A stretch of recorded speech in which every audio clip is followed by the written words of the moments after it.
Welcome to the Black Mass.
Tonight, two tales by Edgar Allan Poe.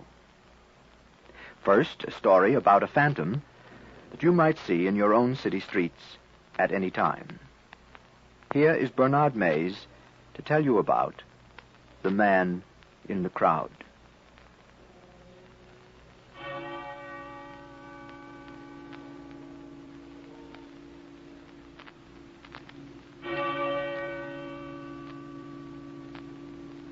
There are some secrets which do not permit themselves to be told.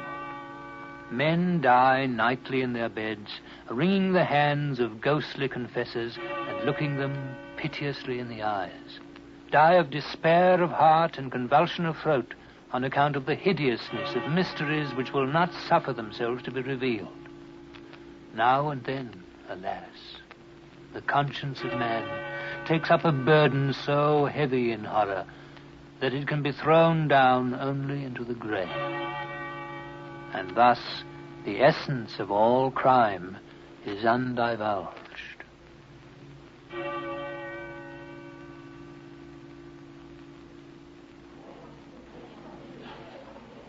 Not long ago, about the closing in of an evening in autumn, I sat at the large bay window of a coffee house in London, peering through the smoky panes into the street, one of the principal thoroughfares of the city.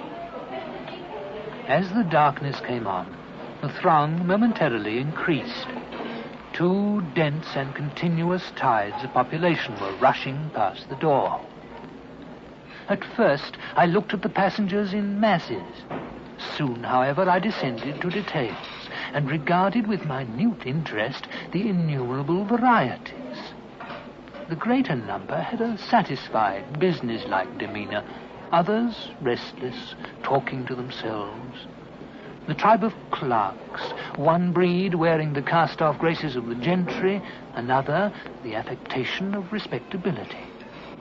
Descending the scale of what is termed gentility, darker and deeper themes, beggars, ghastly and feeble invalids, drunkards. As the night deepened, the late hour brought forth every species of infamy from its den, and deepened in me also the interest of the scene. With my brow to the glass, I was thus occupied in scrutinizing the mob, when suddenly there came into view a countenance, that of a decrepit old man, some 65 or 70 years of age, a countenance which at once arrested and absorbed my whole attention. There arose within my mind the ideas of vast mental power, of caution, of penuriousness, of avarice, coolness, malice, of bloodthirstiness, of triumph, of merriment, of excess terror, of intense, of extreme despair. I felt singularly aroused and fascinated. Then came a craving desire to keep the man in view, to know more of him. I made my way into the street and pushed through the crowd in the direction which I had seen him take. I at length came up within sight of him, approached and followed him closely, yet cautiously, so as not to attract his attention. He was short in stature, very thin, and apparently very feeble. His clothes generally were filthy and ragged. It was now fully nightfall, and the humid fog had ended in a settled, heavy rain. For half an hour, the old man held his way with difficulty along the great thoroughfare, and I walked close at his elbow through fear of losing sight of him. Never once turning his head to look back, he didn't observe me. By and by, he passed into a cross street, not quite so much thronged as the one he quitted. He walked more slowly, more hesitatingly. He crossed and recrossed the way repeatedly without apparent aim. The street was a narrow and long one, and his course lay within it for nearly an hour, during which the passengers had gradually diminished. A turn brought us into a square, brilliantly lighted and overflowing with life. He urged his way steadily and perseveringly. I was surprised, however, to find, upon his having made the circuit of the square, that he turned and retraced his steps, repeating the same walk several times, once nearly detecting me as he came round with a sudden movement. In this exercise, he spent another hour. The rain fell fast, the air grew cool, and the people were retiring to their homes. With a gesture of impatience, the wanderer passed into a by-street, comparatively deserted. And down this, some quarter of a mile long, he rushed with an activity I couldn't have dreamed of seeing in one so aged. A few moments later brought us into a large and busy bazaar, and he forced his way to and fro without aim among the host of buyers and sellers. At no moment did he see me that I watched him. He entered shop after shop, priced nothing, spoke no word, looked at all objects with a wild and vacant stare. I was now utterly amazed at his behavior.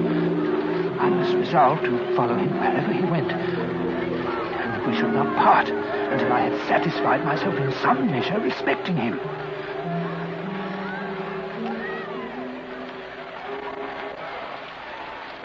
By 11 o'clock, the company were fast deserting the bazaar. A shopkeeper, in putting up a shutter, jostled the old man. He shuddered and hurried into the street, looked anxiously around him for an instant, and then ran with incredible swiftness through many crooked and peopled lanes, until we emerged once more upon the great thoroughfare whence we had started. It was still brilliant with gas, but the rain fell fiercely, and there were few persons to be seen. The stranger grew pale, then with a heavy sigh turned in the direction of the river, and plunging through a great variety of devious ways, came out at length in view of one of the principal theatres. The audience were thronging from the doors. The old man gasped as if for breath and threw himself into the crowd. Eventually the company grew more scattered, and his old uneasiness and vacillation were resumed. For some time he followed closely a party of some 10 or 12 roisterers. But one by one they dropped off. In a narrow and gloomy lane, the stranger paused, and for a moment seemed lost in thought, and then, with every mark of agitation, pursued rapidly a route which brought us to the most noisome quarter of London. Everything wore the worst impress of the most deplorable poverty and crime. Tall, antique, worm-eaten, wooden tenements, horrible filth infested in the dammed-up gutters. The whole atmosphere teemed with desolation. Yet as we proceeded, the sounds of human life revived. Large bands of the most abandoned London populace were seen reeling to and fro. The spirits of the old man again flickered up, as a lamp which is near its death's hour. Once more he strode onward. Suddenly a corner was turned. A blaze of light burst upon our sight, and we stood before one of the huge suburban temples of intemperance. It was now nearly daybreak, and a number of wretched inebriates were still pressing in and out. With half a shriek of joy, the old man forced a passage within. He stalked backward and forward, without apparent object among the throng. When finally they were gone, it was something even more intense than despair that I then observed. Yet he didn't hesitate, for with a mad energy he retraced his steps at once to the heart of the mighty London. Long and swiftly he fled, while I followed him in the wildest amazement, resolute not to abandon a scrutiny in which I now felt an interest all-absorbing. The sun arose while we proceeded, and when we had reached the most thronged part of the populous town, it presented an appearance of human bustle and activity scarcely inferior to what I had seen on the evening before. And here, long among the increasing confusion, did I persist in my pursuit of the stranger. But, as usual, he walked to and fro, and during the day didn't pass out from the turmoil of the street. As the shades of the second evening passed on, I grew wearied unto death, and stopping full in front of the wanderer, gazed at him steadfastly in the face.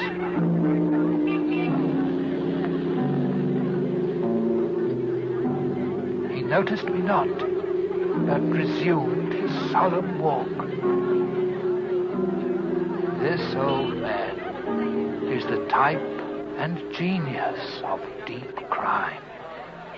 He refuses to be alone. He's the man of the crowd. It will be in vain to follow. I shall learn no more of him nor of his deeds, for he doesn't permit himself to be read.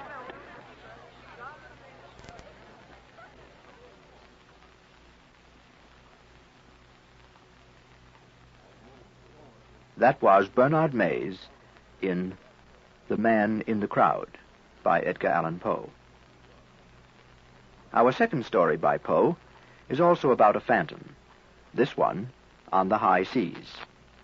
Here is Edgar Allan Poe's MS Found in a Bottle.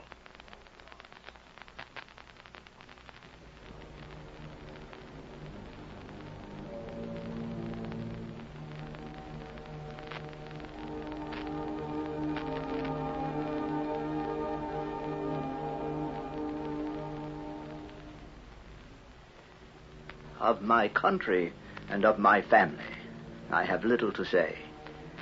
Ill usage and length of years have driven me from the one and estranged me from the other. Hereditary wealth afforded me a life spent mainly in foreign travel, terminated, finally, by the incredible events here related. I had set out from the port of Batavia on a voyage to the archipelago islands. I went as passenger, having no other inducement than a kind of nervous restlessness which haunted me as a fiend. We got under way with a mere breath of wind, and for many days stood along the eastern coast of Java. One evening, leaning against the taffrail, I observed a very singular isolated cloud to the northwest. At sunset it spread, skirting the horizon like a long line of low beach.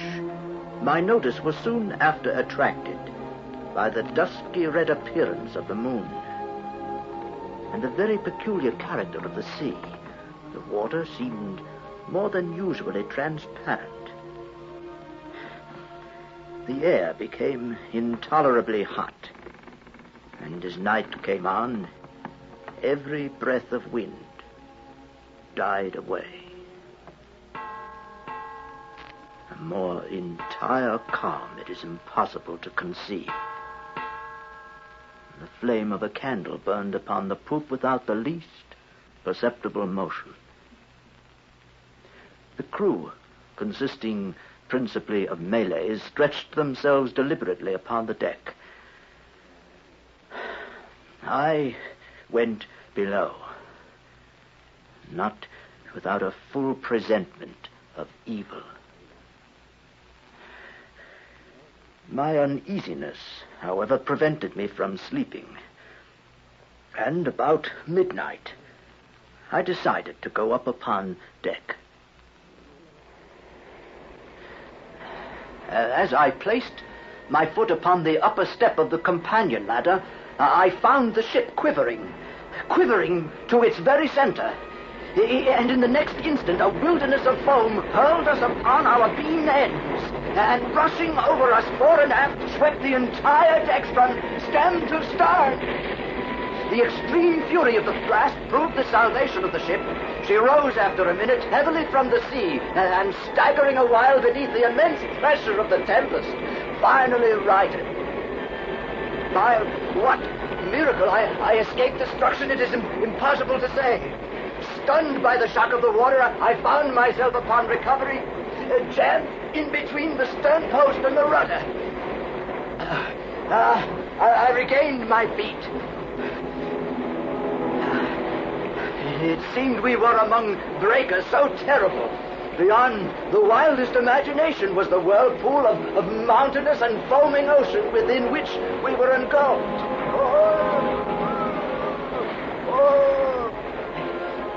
It was the old Swede. He came reeling aft.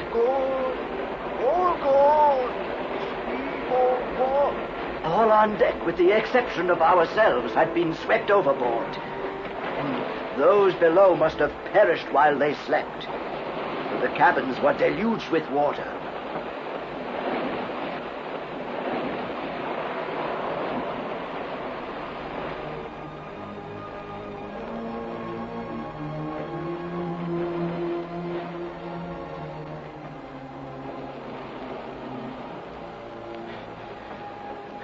The main fury of the blast had already blown over, and we apprehended little danger from the violence of the wind. For 5 entire days and nights, during which our only subsistence was a small quantity of jaggery procured with great difficulty from the forecastle. For 5 entire days and nights the hulk flew at a rate defying computation before rapidly succeeding flaws of the wind. Our course for the first 4 days was southeast by south. On the 5th day, the cold became extreme. The sun arose with a sickly yellow luster, and clambered a very few degrees above the horizon, emitting no decisive light. There were no clouds apparent, yet the wind was upon the increase, and blew with a fitful and unsteady fury. About noon, our attention was again arrested by the appearance of the sun. Level sun, light all gone too. It gave out no light, properly so called, but a dull and sullen glow, without reflection, as if its rays were polarized. And just before sinking, its central powers suddenly went out, as if hurriedly extinguished by some unaccountable power. It was a dim, silver-like rim alone as it rushed down the unfathomable sea. Gone down the sea.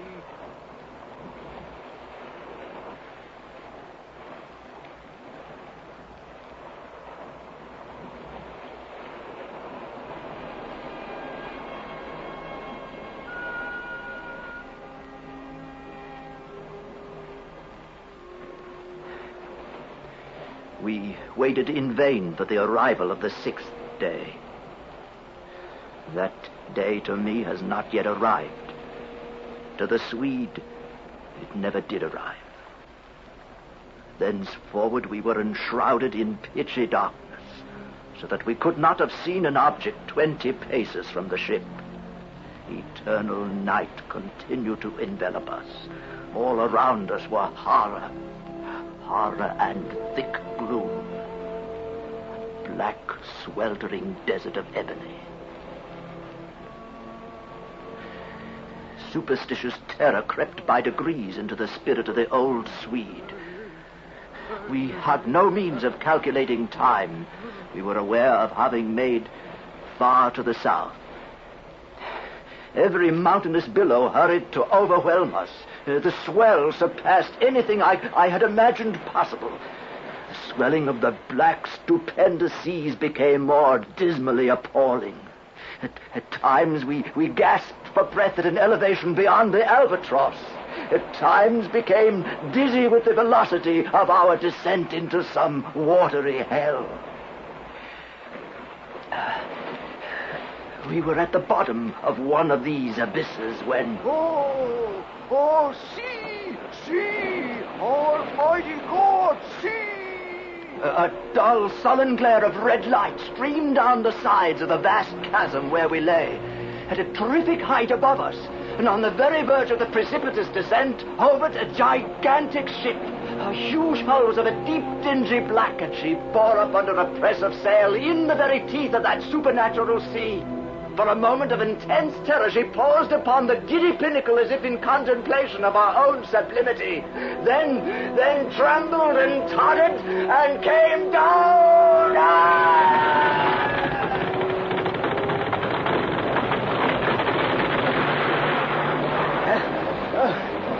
The shock of the descending mass had struck us. I had been hurled here upon the rigging of the stranger. And finally, dizzy, in a dream, I was on the deck. I staggered to the main hatchway, then secreted myself in the hold. Why? I can hardly tell. An indefinite sense of awe had taken hold of my mind.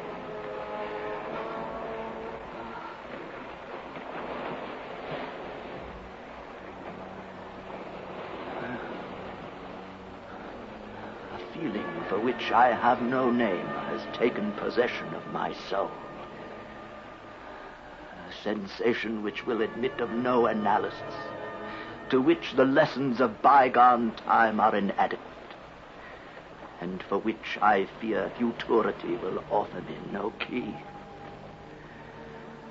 To a mind constituted like my own, the latter consideration is an evil. I shall never be satisfied with regard to the nature of my conceptions. Yet is it not wonderful that these conceptions are indefinite, since they have their origin in sources so utterly novel? A new sense, a new entity is added to my soul.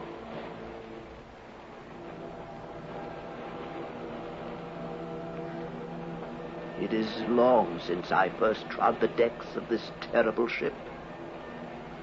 Incomprehensible men, wrapped up in meditations of a kind which I cannot divine, they pass me by unnoticed. Concealment is utter folly on my part, for the people will not see. Just now I passed directly before the eyes of the mate. I ventured into the captain's own private cabin and took thence the materials with which I write. I shall from time to time continue this journal. It is true that I may not find an opportunity of transmitting it to the world, but I will not fail to make the endeavor. At the last moment, I will enclose the manuscript in a bottle and cast it within the sea.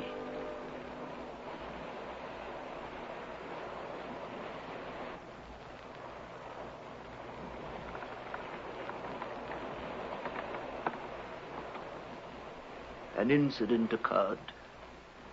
I had thrown myself down upon the deck, and while musing upon the singularity of my fate, I unwittingly daubed with a tar brush the edges of a neatly folded studding sail which lay near me.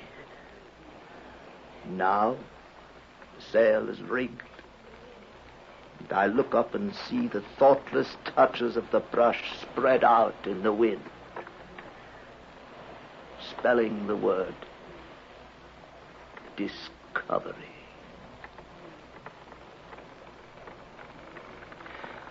I have made observations upon the structure of the ship. What she is, I fear it is impossible to say. Of huge size and overgrown suits of canvas, simple bow, antiquated stern. There flashes across my mind a sensation of familiar things, indistinct shadows of recollection. There is a peculiar character about the wood which strikes me as rendering it unfit for the purpose to which it has been applied. I mean its extreme porousness. It would have every characteristic of Spanish oak if Spanish oak were distended by any unnatural means. A curious apothegm comes full upon my recollection. It is as sure as there is a sea where the ship itself will grow in bulk like the living body of the seaman. I stood among a group of the crew. They paid me no manner of attention. They all bore about them the marks of a hoary old age. Their knees trembled, their shoulders bent. Their shriveled skins rattled in the wind. Their eyes glistened with the rheum of years. Around them, on every part of the deck, lay mathematical instruments of the most quaint and obsolete construction. I see the captain face to face in his own cabin, and I regard him with a feeling of irrepressible reverence and awe and wonder. The singularity of the expression which reigns upon the face, the intense, the thrilling evidence of old age, so utter, so extreme. His gray hairs are records of the past. His grayer eyes are symbols of the future. His head was bowed down upon his hands, and it pored with a fiery, unquiet eye over a paper which I took to be a commission. He murmured to himself, and his voice seemed to reach my ears from a great distance.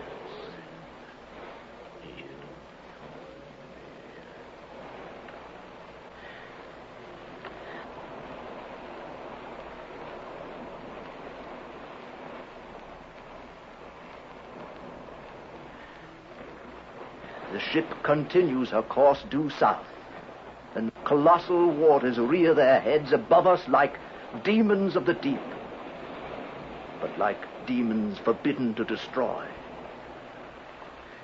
All in the immediate vicinity of the ship is the blackness of eternal night and a chaos of foamless water.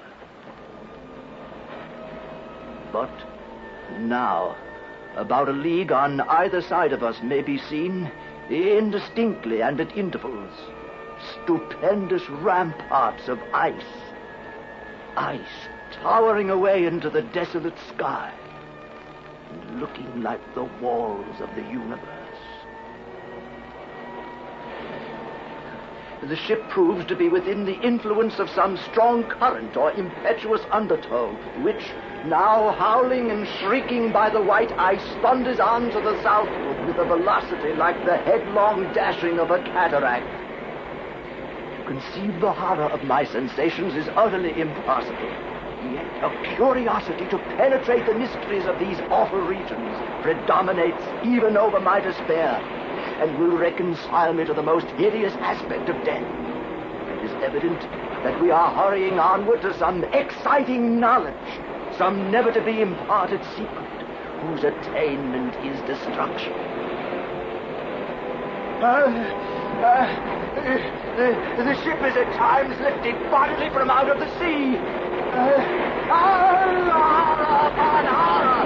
The ice opens suddenly to the right and to the left, and we are whirling dizzily in immense concentric circles, round and round the borders of a gigantic amphitheater, the summit of whose walls is lost in the darkness and the distance. But little time will be left to me to ponder upon my destiny. The circles rapidly grow small, smaller and smaller. We are plunging madly within the grasp of the whirlpool. The ship is quivering, oh God, and going down, going down, going down.